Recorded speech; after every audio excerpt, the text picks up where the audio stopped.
কক্সবাজারের চকরিয়ায় ডাকাতের হামলায় সেনা কর্মকর্তা তানজিম সারোয়ার নির্জন নিহতের ঘটনায় ৬ জনকে আটক করেছে সেনাবাহিনী।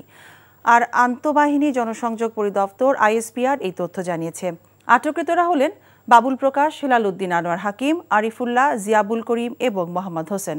প্রাথমিক জিজ্ঞাসাবাদে তারা জানায়, আটককৃতদের মধ্যে ৪ জন প্রত্যক্ষভাবে সংঘটিত অপরাধের সঙ্গে জড়িত ছিল, অন্য ২ জন তথ্য দিয়ে সহায়তা করেছে। আইএসপিআর জানায়, গোয়েন্দা তথ্যের ভিত্তিতে ডাকাতি প্রতিরোধ অভিযান পরিচালনার সময় গত ২৪শে সেপ্টেম্বর রাত ৩টার দিকে ডাকাতদের হামলায় সেনাবাহিনীর লেফটেন্যান্ট তানজিম সারোয়ার নির্জন নিহত হন। পরে ওই এলাকায় চিরুনি অভিযান চালিয়ে জড়িত ৬ জনকে আটক করা হয়।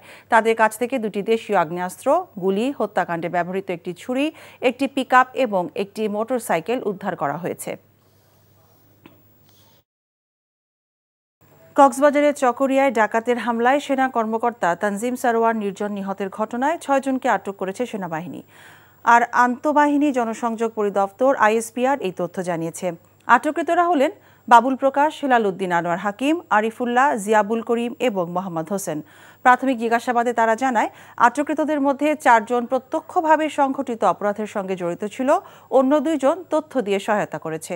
আইএসপিআর জানায়, গোয়েন্দা তথ্যের ভিত্তিতে ডাকাতি প্রতিরোধ অভিযান পরিচালনার সময় গত ২৪শে সেপ্টেম্বর রাত ৩টার দিকে ডাকাতদের হামলায় সেনাবাহিনীর লেফটেন্যান্ট তানজিম সারোয়ার নির্জন নিহত হন। পরে ওই এলাকায় চিরুনি অভিযান চালিয়ে জড়িত ৬ জনকে আটক করা হয়। তাদের কাছ থেকে ২টি দেশীয় আগ্নেয়াস্ত্র, গুলি, হত্যাকাণ্ডে ব্যবহৃত একটি ছুরি, একটি পিকআপ এবং একটি মোটরসাইকেল উদ্ধার করা হয়েছে।